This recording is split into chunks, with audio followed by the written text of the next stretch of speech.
ገባችሁ? የጥላቻ ተቃውሞ የጥላቻ ምናምን። ምክንያቱም እኔ አድቫንቴጅን ህዝቤን የሚጠቅመውን ነገር ነው የምፈልገው። ያንንም አላረግም አርጌም አላውቅም። ገዳይ ከሆንክ ግን ገዳይ ነው እልሃለሁ።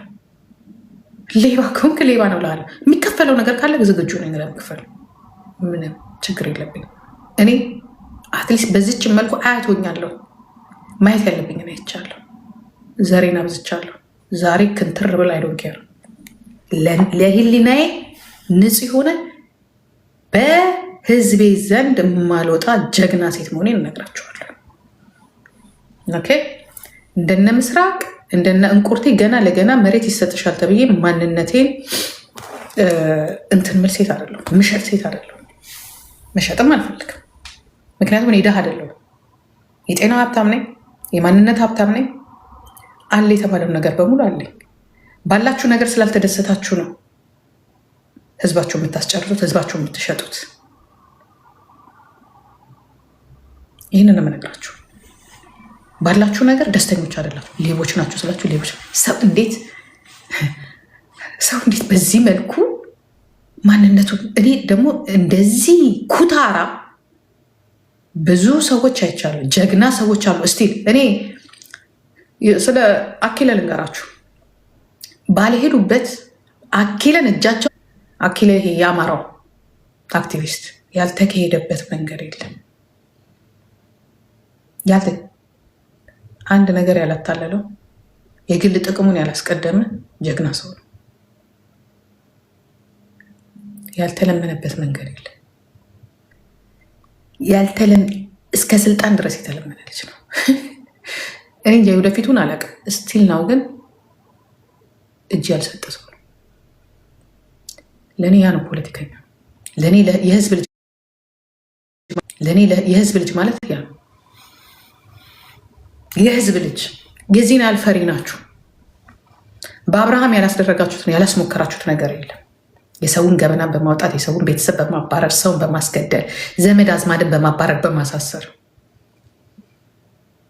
እኔ ለምን እንደዚህ እንደምትሆኑ እኔ ሊገባኝ አልቻለም። እንዲገባኝም አልፈልግም። መቼ ነው የምትመጪው? ዩሊ ላይ ጠብቁኝ። ዩሊ ላይ እመጣለሁ። ኦኬ፣ ዩኒ ወይ ዩሊ ላይ እመጣለሁ።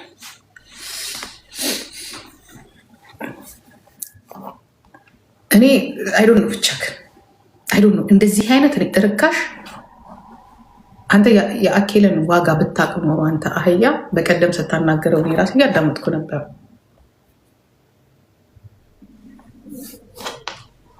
ያ ምትሞች ነው ያልከኝ። ሞቴንም ተመኛችሁልኝ። አይኔ ጉዴ!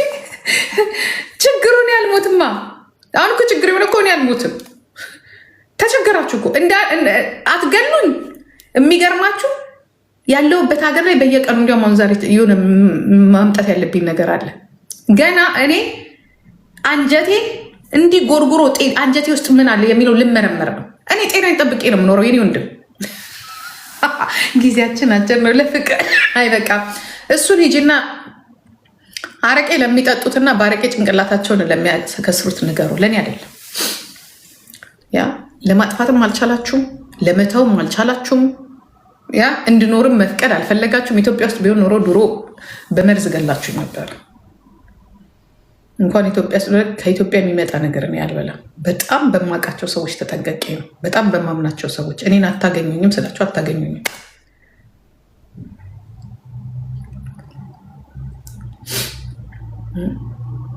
የምታገኙት ምንም ነገር የለም። ምንም እንደዚህ አይነት በግት እንደዚህ አይነት ሙጃ አስቀያሚ ክፍታፍ ነው ያለው። ለአቅመ አዳም ያልደረስክ ፖለቲከኛ ቴዲ ኩታራ ያ አለወጥና የህዝብ ችግር የሚደበቅ መስሎ የታየው አንተ ሳትሆን ያዋረድከን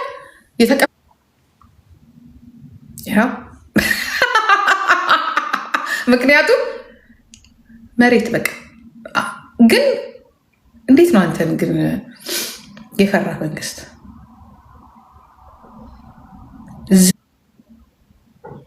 ዝንብ ቆሻሻ ነው፣ ልትፈራ አይገባም። ራስን ካጸዳ አይመጣብህም። ንብ ደግሞ የሆነ ነገር ስላለህ ነው የሚመጣው። ንብም አይደለ ዝንብም አይደለ። ለአንተ ተፈርቶ አያናን የሚያክል ሰውዬ አፍህን እንድትይዝ አድርጎ መሬት ተሰጥቶ ኢንቨስት ተደርጎልህ እንዲህ ታስፈራው ይህንን መንግስት? በአንተማ እንዲህ ከፈራ በሌላው ይወድቃል ማለት ነው መንግስታችን። ከዛ ላይ እኔን የምትፈራ በቃ አትፍራ። ከአንተ የበለጠ እኔ ለህዝብ ጠቃሚ ነኝ፣ ቦታም አለኝ። አሚንጌ አየህ። ከዛ በመቀጠል ደግሞ አሁን በቃ ብታወራም የሚያዳምጥ ጠፋ፣ ብትለፈልፍ የሚያዳምጥ ስለጠፋ ወደ ጌም ገብተሃል። ድሮም የምንለው እኛ ይሄ ለመንግስትም አትሰራም፣ ብታወራ የሚያዳምጥ የለም፣ በአንተ አይጥምም። ከአንተ ይልቅ አንድ አይሾ ስፒድ ቢመጣ የብልጽግና የጸዳውን ከተማ ያሳይልናል። እናንተ ግን ምንም አትሰሩ። አያናም አንተም ምንም አትችሉበትም። ጣም ራሱ የለውም፣ ብታወሩ ጣም የለውም። ከዛ ላይ ደግሞ ኮንቴንት መስራት አትችሉ። ፖለቲካም ቢሆን ኮንቴንት ይፈልጋል፣ የሚራገብበት የሚወራበት ሰዓት ይፈልጋል። የሆነ ጓ ማለት አለባችሁ፣ ተደማጭነት ማግኘት አለባችሁ። 6,000 7,000 ሰው ስለተሰበሰበ ሳይሆን ወይ ስላዳመጠ ሳይሆን እሱም የለም። ሲጀመር ከእናንተ ይልቅ የፋኖ ጎንደሬዋ ከገባች ሰብስባት ይዘዋለች። ማን እየመራ ነው? ሚዲያው ላይ ፋኖ እየመራ ነው። አቅቷችኋል። ህዝቡን ዋጥ አድርጋ ያዘችባችሁ ቤታዮ ትባላለች። እንዴት ነው መለወጥ የምችሉት? ይኛል በምን መንገድ አያና በምን መንገድ ነው መለወጥ? እንዴት ህዝቡ ሊያዳምጣችሁ አልቻለም? ህዝቡ አልቻለም። የብልጽግናን እድገትም ሆነ የብልጽግናን መስራት አልቻላችሁ። ለዚህ ነው የምታስቀጠቅጧት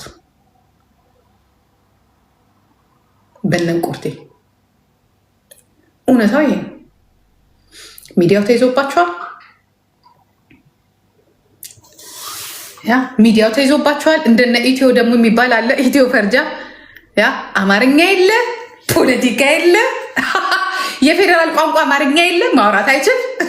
እንደዚህ ይኸውላችሁ አሁን እዚህ ጋራ መድኃኒዓለም ላሳያችሁ፣ የብልጽግና ደጋፊዎችን ላሳያችሁ። ይቅርታ አም ሶሪ ችግሩን ላሳያችሁ። ሜሴጅ ገብቶልኛል። ቆይ አሁን ዋትሳፕ ላይ ሰዎች እያለቀሱ ነው። ቆይ አላልኳቸው ማለቃቀሳቸው። አታለቃቅስ። መጀመሪያ እኔን አለመንካት ነበረብህ። ይኸውላችሁ የብልጽግና መሪ ማለት ይሄ ነው።